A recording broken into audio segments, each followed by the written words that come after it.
We've got Sharmila Joshi from sharmilajoshi.com who now joins us in the studios.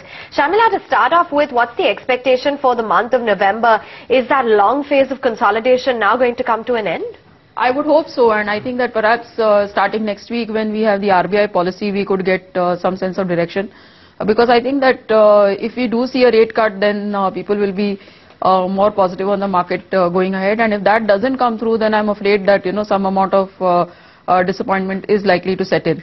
Plus, I think overseas also we'll have a couple of events. We will have, the election coming closer in the US as well as in China. You have the election of a new leader for the CPM party. So, all these things will take some kind of will give some kind of direction even globally. So I think November will hopefully see us breaking out of this range either way. For now, I would hope and bet that it's on the, that markets are likely to aim higher rather than lower. Right, Sharmila, at the time we had all those reforms announcements coming out from the central government. This is mid-September.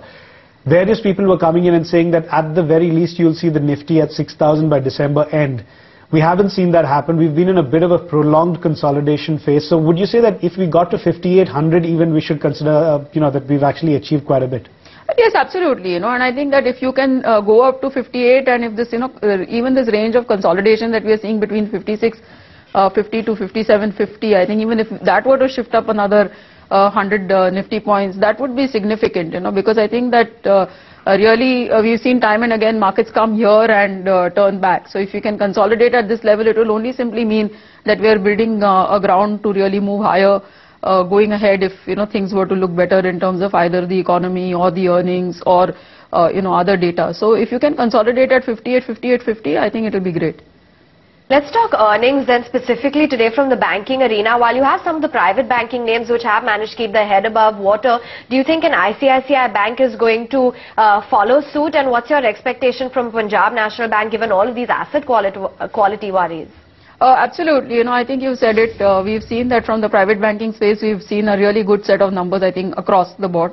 And perhaps, my expectation at least is that ICICI Bank will lead from the front. So we should see a good set of numbers from them with both NI as well as profit coming up, being higher in that 27-29% kind of a range. So let's wait and see, because they have shown their ability to manage their problems better in a tough environment, I would say. And we've seen it again and again, whether it is an HDFC Bank, whether it's some of the smaller banks, we've seen it across the board. PSU banks, on the other hand, have been a bit of a mixed bag, and for PNB, I'm afraid that we are hearing more and more concerns on the NPAs really going up, and even I think there's some news today about them being some PNB-led consortium not being able to recover some money from developers, etc. So I think those concerns are weighing on PNB. So you are likely to see, that same divergent kind of a play out on both PNB and ICICI Bank. Right, Sharmila, also in the FMCG space, we've got HUL and Dabur coming out with their numbers. What are you expecting there?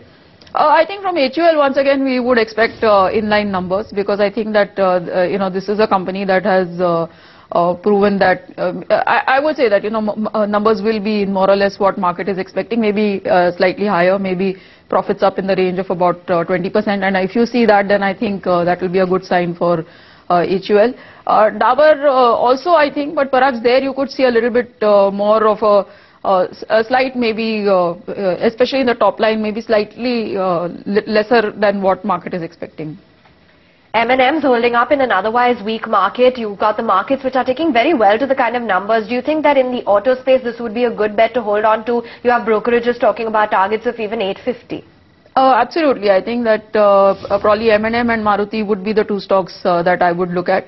Maruti, I think, apart from the fact that it's really more to do with the Manesar and their new launches, etc., and M&M for the kind of numbers that they've been giving. For M&M, again, it's the tractors which have proven to be a drag, but I think if, going by the numbers yesterday, a really good set of numbers from M&M, and that would continue to be the top pick.